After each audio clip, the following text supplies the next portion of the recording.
L'honorable député de Fredericton. Merci, Monsieur le Président. Nous marquions hier la journée du chandail orange, un jour qui honore les survivants des pensionnats, un jour qui reflète nos tentatives en tant que pays pour effacer le peuple autochtone. Et pourquoi?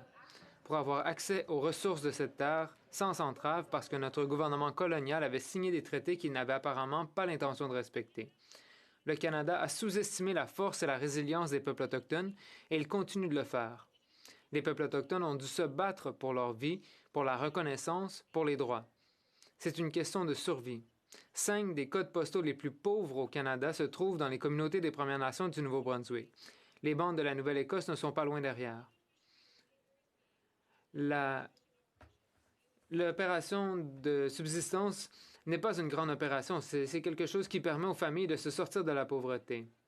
J'ai lu l'article que la ministre Jordan, ou la ministre des Pêches, a partagé aujourd'hui, honorant le 1er octobre comme le jour du traité Mi'kmaq. Je respecte les paroles qu'elle a prononcées, même si elles semblent un peu tardives compte tenu de la durée de ce conflit.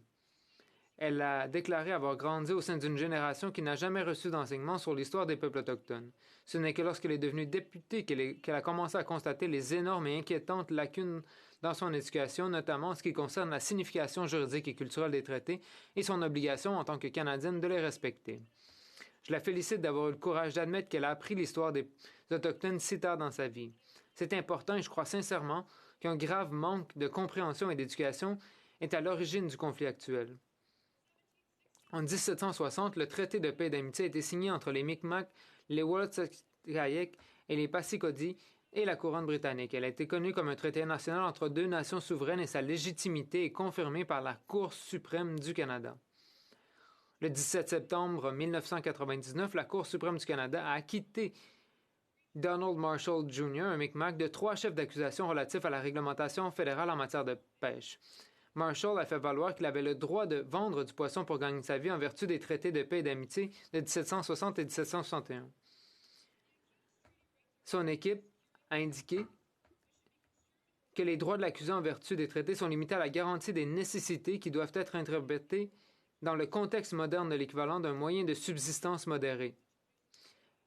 Les limites de capture pourraient raisonnablement permettre aux familles Mi'kmaq de gagner leur vie de manière modérée selon les normes actuelles peuvent être établies par voie de réglementation et appliquées sans violer les droits de traité. Est-ce que cela veut dire que les peuples autochtones n'ont aucun règlement ou doivent suivre les règles de moyens de subsistance modérés?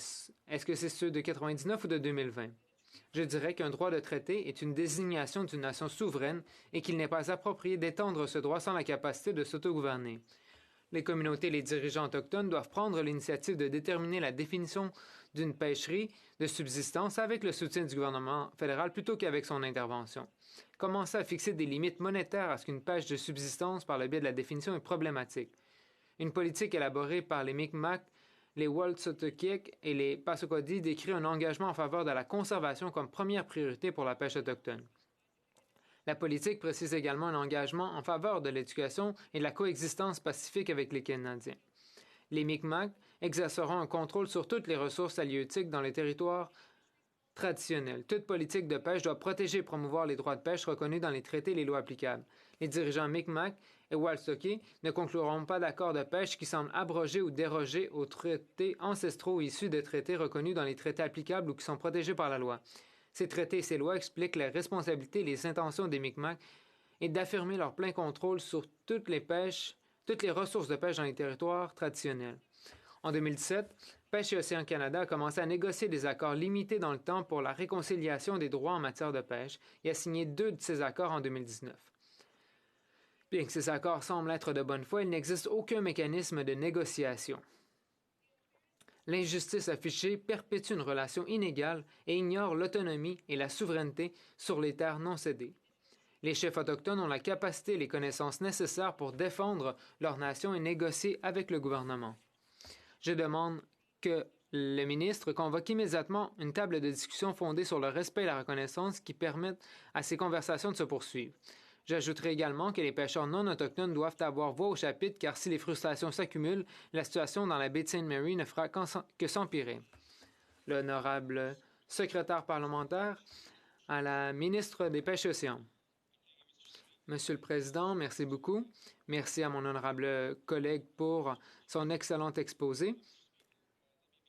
Monsieur le Président, permettez-moi d'être clair. Aucune relation n'est plus importante pour le Canada que la relation avec les peuples autochtones. Notre gouvernement travaille avec les peuples autochtones pour établir une relation de nation à nation, de gouvernement à gouvernement, fondée sur le respect, le partenariat et la reconnaissance des droits. Nous sommes pleinement engagés à travailler en collaboration avec les Premières Nations pour mettre en œuvre le droit de pêche issu des traités afin de permettre de gagner leur vie de façon modérée. Depuis l'arrêt Marshall de la Cour suprême du Canada en 1999 qui a confirmé ce droit issu d'un traité, la voie de la mise en œuvre a connu des succès et des revers. Au fil des ans, le ministère a lancé plusieurs programmes et fait des investissements pour répondre aux droits des communautés Mi'kmaq et Malécites du Canada atlantique et du Québec, en commençant par l'initiative de l'après-Marshall. Les programmes ultérieurs, comme l'initiative des pêches commerciales intégrées de l'Atlantique, qui se poursuit encore aujourd'hui, fournissent un financement et un soutien aux communautés Marshall pour renforcer la capacité de leur entreprise de pêche commerciale communautaire et pour renforcer l'autosuffisance économique des communautés. L'année dernière, nous avons signé des accords de réconciliation des droits avec 3 communautés des Premières Nations. Mais il y a des défis. Et les récents événements concernant la pêche en Nouvelle-Écosse ont mis ces questions au premier plan. Monsieur le Président, je tiens avant tout à souligner que la priorité de notre gouvernement demeure la sécurité, dis-je, de toutes les personnes concernées, la réduction de toutes les tensions sur l'eau par une résolution calme de cette impasse. Cela est un objectif commun pour tous.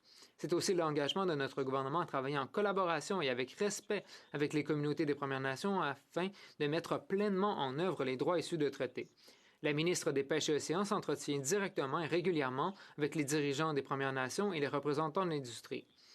Monsieur le Président, honorables députés, je pense que nous pouvons tous convenir que la réconciliation est un impératif canadien. Les questions sont particulièrement importantes puisque c'est la journée des traités en Nouvelle-Écosse et cela souligne que nous avons tous un rôle à jouer. La question entourant cette pêche ancienne est profondément personnelle pour toutes les parties concernées. La seule façon de les résoudre est d'engager un dialogue respectueux et constructif. Nous savons que nous devons faire les choses différemment et travailler en partenariat avec les Premières Nations pour lancer une pêche dont les membres de leur communauté pourront tirer un revenu adéquat. Une pêche qui doit être viable, durable et qui dispose des outils nécessaires pour réussir et où la conservation de la ressource pour les générations à venir est essentielle. L'honorable député de Fredericton. Merci, Monsieur le Président. Je suis attristé que cette question ait conduit à des manifestations flagrantes de racisme, de menaces et d'intimidation.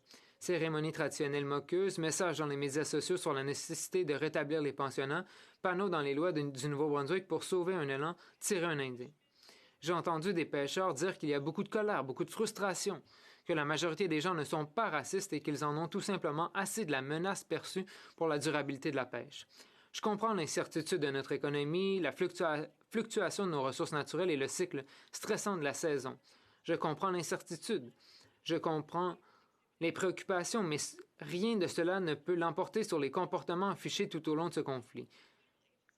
En tant que principal organisme fédéral chargé du développement et de l'aquaculture et conformément à son mandat ministériel, le ministère doit agir et s'acquitter de ses responsabilités d'une manière qui respecte les principes politiques, notamment en abordant les questions d'intérêt public de manière équitable et transparente, en communiquant avec les Canadiens et en respectant les droits ancestraux et issus de traités protégés par la Constitution.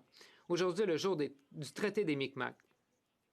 Il est donc approprié que nous soyons ici pour discuter de ce sujet d'une telle pertinence historique en cette journée destinée à rappeler à tout le Canada que nous sommes les gens de traité et qu'un traité est un pacte de droit signé entre des nations souveraines. J'espère que ce sera une journée où le drapeau Mi'kmaq et acadien pourront voler côte à côte tel que le prévoyait le traité. Merci. L'honorable secrétaire parlementaire. Merci, Monsieur le Président. Encore une fois, je tiens à remercier ma collègue pour son discours très réfléchi. Nous sommes fermement engagés à travailler en collaboration et avec respect avec les communautés des Premières Nations. La décision Marshall est ce qui a mené à la plupart des cadres mis en place actuels pour les communautés Mi'kmaq et Malécites. Ils ont également mis des permis, des bateaux et des engins de pêche entre les mains des communautés pour qu'elles puissent développer leur pêche. Nous négocions avec les groupes Marshall depuis 2017 afin de collaborer à l'articulation de leurs droits par le biais d'accords de réconciliation des droits. Mais bien sûr, il y a eu des difficultés et les récents événements concernant la pêche en Nouvelle-Écosse ont mis ces questions au premier plan.